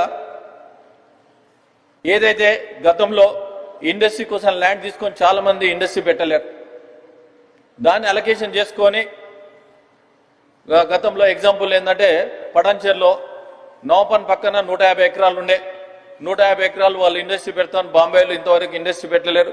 అది మళ్ళీ రిటర్న్ తీసుకొని ఈ విధంగా చాలా ఖాళీ ఏవైతే ఉన్నాయో కొన్ని సంవత్సరాల నుండి ఎవరైతే ఇండస్ట్రీ పెడతా ఉంటారో వాళ్ళని ఎంకరేజ్ చేసుకుంటా గతంలో కూడా ఇండస్ట్రీ ఏదైతే పెడతారో బఫర్ జోన్ ఇచ్చుకుంటా ఆ బఫర్ జోన్లో మనకు ఎక్కడ ఇండ్లు రాకుండా ఉండి దాన్ని ప్లాన్ చేసుకుంటే బాగుంటుంది. మీ ద్వారా మంత్రి గారు కోరుతున్నాం అధ్యక్ష. షబ్బీపూర్ రాజు గారు. ధన్యవాదాలు అధ్యక్ష. అధ్యక్ష, ఇది టీజీఐసికి సంబంధించి ఇండస్ట్రీ డిపార్ట్మెంట్ సంబంధించి అధ్యక్ష. మా మేడ్చల్ జిల్లాలో కుత్బుల్లాపూర్ మండలం గండిమేసం మండలంలో అధ్యక్ష 2 గ్రామాల్లో ల్యాండ్ అక్విజిషన్ చేస్తున్నారని చెప్పేసి అక్కడ రైతులు ఆందోళన చెందుతా ఉన్నారు అధ్యక్ష. డుండిగల్ బోరంపేట గ్రామాల అధ్యక్ష. డుండిగల్లో రవాణా శాఖకు సంబంధించి ఒక 30 acres కేటాయించమని చెప్తా ఉన్నారు. నిజంగానే కేటాయించారా? కేటాయిస్తే రైతులకు ఏమైనా కాంపన్సేషన్ ఇస్తూ ఉన్నారా? అదే రకంగా అధ్యక్ష బోరంపేటలో కూడా 166 సర్వే నెంబర్ అధ్యక్ష టీజీఐసికి ల్యాండ్ అక్విజిషన్ చేశాం అని చెప్పేసి చెప్తా ఉన్నారు అధ్యక్ష. మరి అక్కడ రైతులకైతే ఇప్పటిదాకా ఏమి ఇవ్వలేదు, వారు కూడా ఆందోళన చెందుతా ఉన్నారు. అదే రకంగా అధ్యక్ష ఈ మధ్యకాలంలో ఆ ల్యాండ్లో నుంచి ఒక 40 to 50 feet రోడ్ అధ్యక్ష, 1 kilometer మేర రోడ్ వేశారు అధ్యక్ష. మంత్రి గారు చాలా ఇంపార్టెంట్ సార్ ఇది. 1 kilometer మేర రోడ్ వేస్తే అధ్యక్ష ఇటువైపు ప్రభుత్వ ల్యాండ్ అధ్యక్ష, అటువైపు ప్రభుత్వ ల్యాండ్ అధ్యక్ష. అది టీజీఐసి అంటా ఉన్నారు. 166 సర్వే నెంబర్ అధ్యక్ష. ఆ మధ్యలో మాత్రం ఒక 30 ఎకరాల్లో ఒక వెంచర్ వస్తూ ఉంది అధ్యక్ష. నాకున్న సమాచారం మేరకు గతంలో గౌరవ మంత్రి వారు శ్రీధర్ బాబు గారు జిల్లా మీటింగ్ పెట్టినప్పుడు అక్కడ కొంతమంది నాయకులు అబ్జెక్షన్ చేశారు అధ్యక్ష. వారు చెప్పడంతో మంత్రి గారు ఆఫీసర్లకు ఆదేశిస్తే జేసీ గారు ఆర్డీఓ గారు వచ్చి సైట్ విజిట్ చేశారు అధ్యక్ష. ఆ ఎవిడెన్స్ కూడా నేను మంత్రి గారికి ఇవ్వండి ఇస్తాను అధ్యక్ష. చేసిన తర్వాత పెద్దవాళ్ళ ఆఫీస్ నుంచి ఫోన్ వచ్చింది ఒక ప్రైవేట్ వెంచర్ కోసం అని అధ్యక్ష. అది మున్సిపాల్ వాళ్ళు అడితే మున్సిపాల్ వాళ్ళు మాకు మున్సిపాలిటీ నుంచి వేసామని చెప్పట్లేదు అధ్యక్ష. ఆర్ఎండ్బి వాళ్ళు లేదా ఏ డిపార్ట్మెంట్ కూడా ఇండస్ట్రీ వాళ్ళు కూడా మేము వేసామని చెప్పలేదు అధ్యక్ష. కానీ కిలోమీటర్ మీద రోడ్ మాత్రం ఒక సీసీ రోడ్ వేశారు అధ్యక్ష. ఆ మధ్యలో అది రైతులకు ఒకవేళ ఉపయోగపడితే మేము కూడా సంతోషమే అధ్యక్ష. కానీ ఒక 30 ఎకరాలు వెంచర్ వచ్చింది. ఆ వెంచర్ అటువైపు ఇటువైపు ప్రభుత్వ ల్యాండ్ అధ్యక్ష. అక్కడ మళ్ళీ తీసుకోవడానికి అటు కానీ ఇటు కానీ ఇండస్ట్రీ కోసం తీసుకున్నట్టు ఎక్కడ ఆధారాలు లేవు అధ్యక్ష. రెండోది అధ్యక్ష హిల్2 తీసుకొచ్చారు అధ్యక్ష ఈ ప్రభుత్వం. మా ప్రాంతంలో జీడిమెట్ల పారిశ్రామిక వాడ ఉంది అధ్యక్ష. అదే రకంగా అక్కడ ఉన్నటువంటి చుట్టుముట్టు మేడ్చల్ జిల్లాలో చాలా ఇండస్ట్రీ ఉంది అధ్యక్ష. హిల్2 పాలసీ ద్వారా ఇండస్ట్రీలో కెమికల్ వస్తుందనే ఉద్దేశంతో బయటకు పంపిస్తామని చెప్తా ఉన్నారు అధ్యక్ష. బయటకు ఎక్కడికి పంపిస్తూ ఉన్నారు? పంపిస్తే ల్యాండ్ అక్విజిషన్ ఎక్కడ చేశారు? రెండోది అధ్యక్ష దీంతో ఒక సమస్య వస్తుంది అధ్యక్ష. పొల్యూషన్ రాకుండా అరికట్టే హక్కు మన ప్రభుత్వానికి అధికారులకు ఉంటుంది. ఇంకొక సమస్య వస్తుంది అధ్యక్ష. లక్షలాది మంది ఈ ఇండస్ట్రీల మీద మనం ఆ డిస్కషన్లో నేను మాట్లాడాను అధ్యక్ష. ఆధారపడిన కార్మిక కుటుంబాలు ఉన్నాయి అధ్యక్ష. మరి ఆ కార్మిక కుటుంబాలను ఎక్కడికి తీసుకెళ్తారో ఎలా తీసుకెళ్తారు అని మంత్రి గారిని అడుగుతారు. థ్యాంక్ యూ అధ్యక్ష. Honourable minister. ఇన్ని ప్రశ్నలకు ఒక్కసారి సమాధానం చెప్పడం కుదరదు. Please. Thank you chairman sir. Sir గౌరవ సభ్యులు నీలకంఠి సత్యం గారు స్థానికంగా ఉద్యోగాలకు సంబంధించి ప్రత్యేకంగా ఉమ్మడి నల్గొండ జిల్లాలో అనేక పరిశ్రమలు ఉన్నాయి. వాటికి సంబంధించి స్థానికంగా అక్కడున్న మరి నిరుద్యోగ యువకులకి ఉద్యోగ అవకాశాలు కలిగిస్తే బాగుంటుందని చెప్పారు. రెండోది గ్రామీణ ప్రాంతాలకు సంబంధించి అక్కడ ఉపాధి పెంచే అంశాల విషయంలో ప్రత్యేకంగా వారు ప్రస్తావన చేయడం జరిగింది అధ్యక్ష. సరే గౌరవనీయులు అంజిరెడ్డి గారు కూడా మరి స్థానికంగా లోకల్ ఎంప్లాయ్మెంట్ ఏ విధంగా పెంపొందించాలని 2-3 సలహా సూచనలు కూడా వారు ఇవ్వటం జరిగింది అధ్యక్ష. మరి నేను ఈరోజు చెప్తా ఉన్నాను అధ్యక్ష, స్థానికంగా ఉద్యోగ సంకల్పన చేయాలనే ఒక ప్రత్యేకమైన ఆలోచనతోనే మనం ఆలోచన చేస్తే స్థానికంగా టెక్నికల్గా ఈరోజు ప్రపంచంలో ఉన్న నైపుణ్యాన్ని తీసుకొచ్చే ప్రయత్నంలో ఈరోజు ఐటీఐసి ఇండస్ట్రియల్ ట్రైనింగ్ ఇన్స్టిట్యూట్స్ అన్నింటిని కూడా అడ్వాన్స్ టెక్నాలజీ సెంటర్స్గా ఏర్పాటు చేసుకొని స్థానికంగా అక్కడ చదువుకున్న వారికి ఆ పరిశ్రమలకు అనుగుణంగా ఏ విధమైన నైపుణ్యం అవసరమో ఆ నైపుణ్యాన్ని ట్రైనింగ్స్ ద్వారా ఇచ్చే కార్యక్రమం చేస్తూ ఉన్నాం అధ్యక్ష. అంజిరెడ్డి గారు చెప్పిన అంశం ఇదే. నేను వారికి సార్ మనందరికీ కూడా తెలుసు, ఈరోజు ఎవ్వరు ప్రైవేటు ఫ్యాక్టరీస్ పెట్టినా కంపెనీస్ పెట్టినా నైపుణ్యం ఉంటేనే వారికి కావాల్సిన నైపుణ్యం ఉంటేనే వారికి ఉద్యోగ అవకాశాలు దొరుకుతాయి. సో ఆ విధమైన నైపుణ్యాన్ని పెంచే ప్రయత్నంలో ఈరోజు ఐటీఐస్ని రేపు పొద్దుగాల గవర్నమెంట్ పాలిటెక్నిక్స్ని, అదేవిధంగా బ్యాంకింగ్, ఫినాన్షియల్, ఇన్సూరెన్స్ సెక్టర్స్లో కూడా స్కిల్ని తీసుకొచ్చే ఒక ప్రయత్నంతో పాటు ఈరోజు స్కిల్ యూనివర్సిటీని ఏర్పాటు చేయడానికి ప్రధానమైన అంశం ఇక్కడే. నైపుణ్యాన్ని ఇక్కడే పెంచాలి. రాష్ట్రానికి సంబంధించిన యువకులకు, పరిశ్రమలకు అనుగుణంగా వారు ఏ విధంగానైతే నైపుణ్యం కోరుతా ఉన్నారో ఆ విధమైన నైపుణ్యాన్ని పెంపొందించడానికి ఈరోజు హబ్ మోడల్ అంటే ఇక్కడ మేము స్కిల్ యూనివర్సిటీ ఏర్పాటు చేసాం. అతి త్వరలో కూడా జిల్లా వ్యాప్తంగా కూడా అంటే 33 జిల్లాలకు సంబంధించి ప్రతి జిల్లాలో కూడా హబ్ అండ్ స్పోక్ మోడల్గా ఈ స్కిల్ యూనివర్సిటీకి సంబంధించిన ఉప కేంద్రాలను మనం ఏర్పాటు చేసుకొని నైపుణ్యాన్ని పెంచి పరిశ్రమలకు అవసరం ఉన్న నైపుణ్యానికి అందించి చేసినప్పుడే వారి పరిశ్రమలకు స్థానికంగా ఉపాధి అవకాశాలు కలుగుతుంది. ఆ విధమైన కార్యాచరణ తీసుకున్నాం అధ్యక్ష. ఈరోజు ఎస్సీ ఎస్టీలకు సంబంధించి మరి ప్రస్తావన తీసుకొచ్చారు అధ్యక్ష. వాటి విషయంలో కూడా వారికి కావాల్సిన అక్కడ నైపుణ్యాన్ని పెంచే కార్యక్రమంతో పాటు మరి గ్రామీణ ప్రాంతాలకు సంబంధించి రేపు మనం ఈరోజు తెలంగాణ రైజింగ్ 2047లో ప్యూర్ రేర్ అనే ఆలోచన చేస్తూ ఉన్న సందర్భంలో రూరల్ రీజనల్ ఎకానమీకి సంబంధించి ఈరోజు కోల్డ్ స్టోరేజెస్ కానీ, వేర్ హౌజెస్కి సంబంధించే కానీ, వ్యవసాయ అనుబంధిత రంగం డైరీ కానీ, ఫిషరీస్ సంబంధించి కానీ, హార్టికల్చర్ సంబంధించి కానీ మరి ఏ విధంగా ప్రోత్సాహం చేయాలనే ఒక కార్యాచరణ తీసుకుంటాం అధ్యక్ష. దానివల్ల ఉపాధి పెంచే అవకాశం, అక్కడ కనెక్టివిటీ. ఈరోజు మనము అక్కడ ఉత్పత్తి చేస్తే ఉత్పత్తికి సంబంధించి లాస్ట్ మైల్ కనెక్టివిటీ ఏ విధంగా ఇవ్వాలనే ఆలోచన దృక్పథంతో పోతా ఉన్నాం అధ్యక్ష. మరి ఆ విషయంలో తప్పకుండా మీరు ఇచ్చిన సూచనల మేరకు తప్పకుండా ఆ విధమైన ప్రయత్నం చేస్తాం.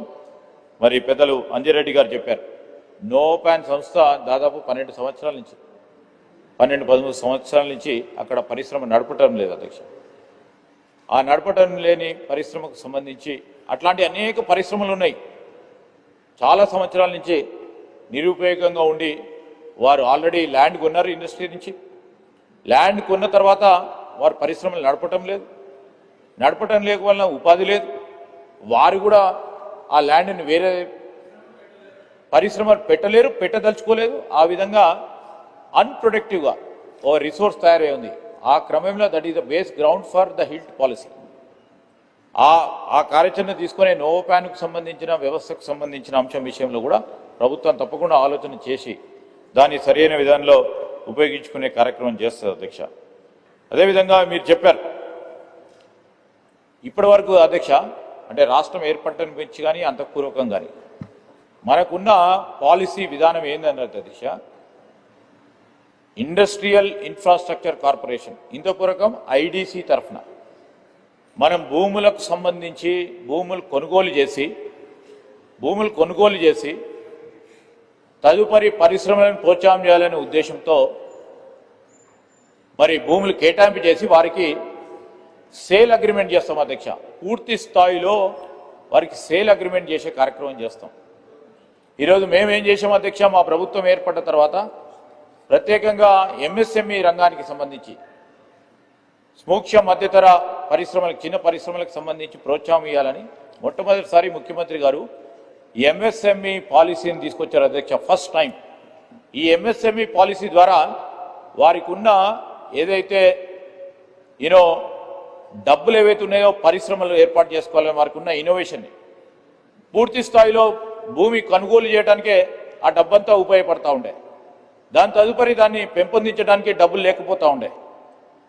ఈరోజు కేంద్ర ప్రభుత్వం తీసుకొచ్చిన ఒక పాలసీ నిర్ణయానికి ఇంకా పెద్ద ఎత్తున ప్రోత్సాహం చేయాలని ఫ్లాటెడ్ ఫ్యాక్టరీ కాంప్లెక్సెస్ క్రియేట్ చేస్తూ ఉన్న అధ్యక్ష. మీరు చెప్పినట్టు ఎస్సీ ఎస్టీలకు కానీ ఈరోజు మంచి ఉత్పత్తి చేయాల్సిన నైపుణ్యం ఉన్న మరి చాలామంది యువకులకు ప్రోత్సాహం చేయాలని లీజ్ మోడల్ ఫ్లాటెడ్ కాంప్లెక్సెస్ తీసుకొస్తా ఉన్నాం. దానికి అనుగుణంగానే ఈరోజు మేము పోతా ఉన్నాం అధ్యక్ష. మరి ప్రతి నియోజకవర్గానికి ఈరోజు ముఖ్యమంత్రి గారు ప్రస్తావన చేస్తున్నప్పుడు ఒక డ్రీమ్, ఒక ఆలోచన, ఒక విజన్, కోటీశ్వరులను చేయాలంటే మీరు చాలామంది కూడా ఏ విధంగా కోటీశ్వరులను చేస్తారు. సో ఒక పునాది వేస్తూ ఉన్నాము. ఏ విధంగా పునాది వేస్తున్నాం అధ్యక్ష, ప్రతి నియోజకవర్గానికి ఒక ఇండస్ట్రియల్ పార్క్ ఏర్పాటు చేసి దాంట్లో 1/4 మహిళలకు సంబంధించి చిన్న పెద్ద మరి సూక్ష్మ పరిశ్రమలు ఏర్పాటు చేసుకొని వాటిని కూడా ప్రోత్సాహం చేయాలనే ఉద్దేశంతో పోతా ఉన్నాం అధ్యక్ష. దాంట్లో కూడా ఫ్లాటెడ్ ఫ్యాక్టరీస్ కూడా అంత ఆన్ లీజ్ బేసిస్ ఇచ్చే పాలసీ నిర్ణయం తీసుకొని ఈరోజు 2024లో తీసుకున్న ఈ పాలసీకి అనుగుణంగానే ముందుకెళ్తే అందరికీ కూడా ఉపయోగపడుతుందనే ఆలోచన దృక్పథంతో పోతా ఉన్నాం అధ్యక్ష. అదేవిధంగా షబీపూర్ రాజు గారు గౌరవ సభ్యులు మరి మెడ్చల్, కుతుబుల్లాపూర్, డుండిగల్ సంబంధించిన ప్రాంతాల్లో భూసేకరణ చేస్తూ ఉన్నారా, చేసే వారికి నష్టపరిహారం ఇస్తూ ఉన్నారా అని అడగటం జరిగింది అధ్యక్ష. ఈరోజు క్వశ్చన్కు సంబంధించిన అంశం విషయంలో నేను వారికి తెలియజేస్తా ఉన్నాను, ఎక్కడైతే భూసేకరణ చేస్తారో ఇండస్ట్రియల్ ఇన్ఫ్రాస్ట్రక్చర్ కార్పొరేషన్ తరఫున తప్పకుండా భూసేకరణ సంబంధించి ప్రభుత్వ భూములైతే నేరుగా ప్రభుత్వం తీసుకునే అధికారం ఉంటుంది. వేరే ఇతరులకు సంబంధించి వారి ప్రైవేట్ భూములు ఉంటే తప్పకుండా భూసేకరణ మరి పద్ధతులు పాటించి తప్పకుండా భూసేకరణకు సంబంధించిన అంశాలను దృష్టిలో పెట్టుకొని చేస్తాం. మరి ఇప్పుడు మరి వారు అడిగింది మెడ్చల్, కుతుబుల్లాపూర్, డుండిగల్కి సంబంధించిన సమాచారాన్ని కూడా మేము సేకరించి, ఎందుకంటే క్వశ్చన్కి సంబంధించిన, ఎందుకంటే ఇక్కడ ఉన్న మా ఇండస్ట్రియల్ కమిషనర్ ఉన్నారు, ఇన్ఫ్రాస్ట్రక్చర్ సంబంధించిన అధికారులు ఇక్కడ సడన్గా మీరు ప్రశ్న ఫోన్ చేశారు. బోరంపేటకు సంబంధించి 166 సర్వే నెంబర్కి సంబంధించిన అంశం విషయంలో తప్పకుండా మేము పరిశీలన చేస్తాం, ఎంక్వైరీ చేస్తాం. ఎందుకంటే నాకు గుర్తుంది అధ్యక్ష, ఆ రోజు వారు ప్రస్తావన చేసినప్పుడు మేము వెంటనే అధికారులను పంపించాం అక్కడికి. అక్కడ పంపించి ఫస్ట్ హ్యాండ్ రిపోర్ట్ ఇవ్వమన్నాం. దాని తదుపరి కూడా ఇంకా నడుస్తుందని చెప్పారు. తప్పకుండా దాన్ని వెంటనే విచారణ జరిపిస్తాం అధ్యక్ష. అదేవిధంగా హిల్ట్ పాలసీలకు సంబంధించి ఈరోజు గైడ్ లైన్స్ ఫిక్స్ అయిన తర్వాత దానికి ముందుకు తీసుకెళ్లే కార్యాచరణ తీసుకుంటాం. అక్కడ ఉన్న ఆ ప్రాంతంలో పనిచేస్తూ ఉన్న కార్మిక సోదరుల గురించి మీరు ప్రస్తావన చేశారు. ఆ కార్మిక కుటుంబాలకు సంబంధించి ఎవరైతే మరి ఈ గైడ్ లైన్స్, మేము పాలసీ విధానంలో గైడ్ లైన్స్ ఫిక్స్ చేస్తూ ఉన్నాం, ఎవరికి కూడా ఇబ్బంది రాకుండా, ఎంతమంది కార్మిక సోదరులు ఉన్నారో వారి చుట్టుపక్కలే ఉంటారు, వారికి దూరం పోతే ఏమవుతుంది, ఇవన్నీ అంశాలు కూడా ఆ కార్మిక సంఘాలతోని అదేవిధంగా ఆ యాజమాన్యంతో కూడా మాట్లాడుతూ ఉన్నాం. యాజమాన్యాన్ని కూడా వారు ఇక్కడి నుంచి అక్కడ షిఫ్ట్ చేసే వాలంటరీగా పెట్టే ఒక కార్యాచరణ తీసుకున్నప్పుడు వారు షిఫ్ట్ చేస్తున్నప్పుడు కార్మికులకు సంబంధించి వారి ఉద్యోగ భద్రత కల్పిస్తూ ఆ కార్మిక కుటుంబాలకు ఇబ్బంది లేకుండా ఒక కార్యాచరణ తీసుకుంటామని గౌరవ సభ్యులకు తెలియజేస్తా ఉన్నాను. గౌరవ మంత్రి గారు, ఒక 2 సూచనలు ఏంటంటే, మీరు ఇంతకుముందు చెప్పినారు స్కిల్ యూనివర్సిటీకి సంబంధించి స్కిల్ డెవలప్మెంట్కు వివిధ ప్రాంతాల్లో ఏర్పాటు చేస్తామని. ఇప్పటికే కొన్ని పాత జిల్లా కేంద్రాల్లో, ఎగ్జాంపుల్ నల్గొండలో SBI state bank of India ఒక పెద్ద సెంటర్ను ఓపెన్ చేసింది. అటువంటి వాటిని వాడుకునేదానికి రాష్ట్రంలో ఎక్కడెక్కడ ఉన్నాయని చూడండి. తర్వాత IT పార్క్స్ బిల్డింగ్స్ కూడా కట్టారు, కానీ దాంట్లో 10% యూసేజ్ కూడా లేదు చాలా దగ్గర. వాటిని ఏ విధంగా సద్వినియోగం చేసుకోవాలో కూడా ఆలోచించాల్సినటువంటి అవసరం ఉంది. క్వశ్చన్ నెంబర్ 4707 చెప్పండి. చైర్మన్ సార్, మీరు చెప్పిన అంశాలను దృష్టిలో పెట్టుకొని ఈరోజు నేను ఇంతకుముందే ప్రస్తావన చేశాను అధ్యక్ష. ముఖ్యమంత్రి గారు నైపుణ్యాన్ని పెంచాలని స్కిల్ యూనివర్సిటీ ఏ రాష్ట్రంలో లేదు అధ్యక్ష. ఈరోజు యంగ్ ఇండియా స్కిల్స్ యూనివర్సిటీ చెప్పి హబ్ అండ్ స్పాక్స్ మోడల్ తీసుకున్న తరుణంలో నల్గొండలో SBI ఉండొచ్చు, ఇతర జిల్లాలో ఇట్లాంటి వ్యవస్థలు ఉండొచ్చు. వాటి అన్నింటిని కూడా తప్పకుండా చూస్తాం అధ్యక్ష. వాటికి అనుబంధంగా స్కిల్ యూనివర్సిటీకి సంబంధించి అనుబంధం చేసే ప్రయత్నం చేస్తాం అధ్యక్ష. IT పార్క్ సంబంధించి అధ్యక్ష, ఉదాహరణకి సరే ఇంతపూర్వకం చెప్పాం, పాలసీ పెరాలసిస్, పాలసీ కంటిన్యూయేషన్ మా ప్రభుత్వం ఆలోచన. సో IT పార్క్స్కు సంబంధించి నిజామాబాద్, ఆదిలాబాద్లో అతి తొందరలో మేము ప్రారంభోత్సవం చేస్తూ ఉన్నాం. సిద్దిపేటలో ఉంది. ఈరోజు ఖమ్మం చాలా సక్సెస్ఫుల్గా IT పార్క్ నడుస్తూ ఉంది. సో యాంకర్ ప్రతి సందర్భంలో ఒక యాంకర్ ఇన్వెస్ట్మెంట్ వచ్చినప్పుడు IT పార్క్స్ క్రియేట్ చేస్తూ ఉన్నాం అధ్యక్ష. సరే ఆనాడు IT పార్క్స్ క్రియేట్ చేశారు, కానీ మిగతా వారు రావాలంటే ఈరోజు అధ్యక్ష మరి ఐటీకి సంబంధించి ఇక్కడ కేంద్రీకరించి ఉన్నప్పుడు ఏ విధంగా వారిని ప్రోత్సాహం చేయాలనే ఉద్దేశంతో ముందుకు పోతా ఉన్నాం అధ్యక్ష. ఆ ప్రాంతాలకు సంబంధించి ఇతర దేశాల్లో ఇక్కడ ఉంటున్న వారు మా ప్రాంతాన్ని అభివృద్ధి చేయాలని వారు IT సెంటర్స్ ఏర్పాటు చేయడం, కానీ కొంతమందికి ఉత్సాహం ఉండొచ్చు, కానీ తిరిగి మళ్ళీ ఇక్కడ హైదరాబాద్ దగ్గరలో ఉంది కనుక వారికి వచ్చి ఇక్కడికి పెడతా ఉన్నాం. ఉదాహరణ చెప్తా ఉన్నాం అధ్యక్ష, వరంగల్కు సంబంధించి 2 సంస్థలు, ఆ సంస్థలు మరి మొదలు పెట్టుకుని వరంగల్లో మొదలు పెట్టుకున్నారు అధ్యక్ష. ప్రతి సంవత్సరం ఆయన ట్రైనింగ్ ఇప్పించినట్టయితే ట్రైనింగ్ కాగానే అందరూ కూడా వచ్చి హైదరాబాద్లో వారికి ఉద్యోగాలు దొరుకుతూ ఉన్నాయి కనుక సార్ నాది ఐటీ కంపెనీ పెట్టుకొని ఇక్కడ నేను ఏదో సొల్యూషన్ తీసుకురావాలని ఆలోచన చేస్తే అందరు నా దగ్గర ట్రైనింగ్ పొంది హైదరాబాద్ దగ్గరలో ఉందని ఆ ట్రైనింగ్ పొందిన తర్వాతనే వెంటనే వెళ్ళిపోతా ఉన్నారు, ఇబ్బందికరంగా ఉన్నారు. దాని విధంగా ఏ విధంగా పాలసీ నిర్ణయాలు తీసుకోవాలని ఆలోచన చేస్తున్నాం. వారికి ఏ విధంగా ఇన్సెంటివ్స్ ఇవ్వాలా, ప్రత్యేకమైన ఇన్సెంటివ్స్ సంకల్పన చేయాలి. ఇంజనీర్స్ అనేవారు ప్రతి గ్రామంలో ఉన్నారు, అక్కడే ప్రోత్సాహం చేయాలనే సంకల్పనతో ప్రత్యేకమైన ప్రస్తావనతో ఈ ఐటీ పార్క్ సంబంధించి నిజంగానే వారు చెప్పినట్టు 10% to 20% to 30% ఈరోజు వారు పూర్తి స్థాయిలో ఫంక్షన్లుగా నడిపిస్తూ ఉన్నారు. మిగతావి కూడా రావాలనే సంకల్పంతో పోతాం. ఈరోజు ప్రపంచ స్థాయిలో ఉన్న డిమాండ్కి అనుగుణంగా ప్రపంచవ్యాప్తంగా జరుగుతున్న కొత్త విప్లవం ఈరోజు ఏఐకి సంబంధించి అందరికీ కూడా తెలుసు. దానికి అనుగుణంగా ఏ విధంగా ముందుకు తీసుకెళ్లే ప్రయత్నం చేయాలో తప్పకుండా మేము పాజిటివ్గా ముందుకు తీసుకెళ్లే కార్యాచరణ తీసుకుంటామని చైర్మన్ గారికి తెలియజేస్తా ఉన్నాం అధ్యక్ష. Question number 4707 postponed on the request of the member. Question number 4684 Malka Kumaraya garu. I put the question, Adhyaksha. Honorable Minister. అధ్యక్ష, మొదటి ప్రశ్నకు అవునండి, రెండో ప్రశ్నకు ప్రమోషన్ సంబంధించిన ఫైల్ గవర్నమెంట్ ప్రాసెస్లో ఉన్నదండి. మూడో ప్రశ్న ఏదైతే ఉందో అధ్యక్ష, ఈ సాంఘిక సంక్షేమ డిఏ బకాయిలకు సంబంధించినటువంటి దశల వారీగా అన్నీ కూడా పూర్తి చేస్తామని చెప్పేసి గౌరవ సభ్యులకు మనవి చేస్తున్నాం అధ్యక్ష. Honorable member. అధ్యక్ష, ఈ రాష్ట్రంలో మన గురుకులాలు ఎస్సీ సంబంధించిన హాస్టల్స్, తర్వాత మిగతా హాస్టల్స్ కూడా ఉన్నాయి. అందులో ఇప్పుడు రాష్ట్రంలో 239 పాఠశాలలు ఉన్నాయి, తర్వాత 30 మహిళా డిగ్రీ కాలేజీలు ఉన్నాయి. మొత్తం 269 సంస్థలు ఉన్నాయి అధ్యక్ష. అందులో 1.7 lakhs ఎస్సీ స్టూడెంట్స్ చదువుతున్నారు. అయితే విద్యార్థుల కొరకు 6,000 మంది టీచర్లు పనిచేస్తూ ఉన్నారు.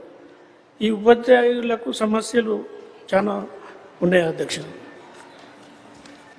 ఇప్పుడు ఈ 317 జీవో పాత గవర్నమెంట్ తీసుకొచ్చింది అధ్యక్ష. ఆ జీవోలో చాలా మంది టీచర్స్ ఒక 25 కిలోమీటర్స్ నుంచి 150 కిలోమీటర్స్ డైలీ ప్రయాణం చేసి వాళ్ళు క్లాసులు చెప్పాలి అధ్యక్ష. టీచర్లు ఎక్కడైతే పాఠాలు చెప్పడానికి పొద్దున వచ్చి క్లాసులు చెప్పడానికి తయారై ఉండాలి, దాని కొరకు వాళ్ళు ఎర్లీ మార్నింగ్ 6 o'clock లేచి ఒక 150 కిలోమీటర్లు 125 కిలోమీటర్లు తిరగాల్సిన పరిస్థితి ఉన్నది అధ్యక్ష. దాన్ని రెక్టిఫై చేయడానికి మన ప్రజెంట్ గవర్నమెంట్ 190 జీవో తీసుకొచ్చింది అధ్యక్ష. ఈ జీవో ప్రకారం అన్ని స్కూల్స్లలో అప్లికేషన్ కాల్ఫర్ చేశారు, కొంతవరకు ట్రాన్స్ఫర్ చేశారు. అదే ఈ గురుకులాలు ఎస్సీ గురుకులాలలో ఆ స్కీమ్ని ఇంప్లిమెంట్ చేయలేదు అధ్యక్ష. దాంతో టీచర్స్ ఆ సేమ్ మళ్ళీ 150 కిలోమీటర్స్ 120 కిలోమీటర్స్ ఇప్పటికీ ప్రయాణం చేయాల్సి వస్తుంది అధ్యక్ష. తర్వాత ఈ ఇమీడియట్గా ఈ 190 జీవోను అన్ని డిపార్ట్మెంట్స్లో ఇంప్లిమెంట్ చేయాలని గవర్నమెంట్ కోరుతున్నది అధ్యక్ష. దాంతో ఈ ట్రావెల్ డిస్టెన్స్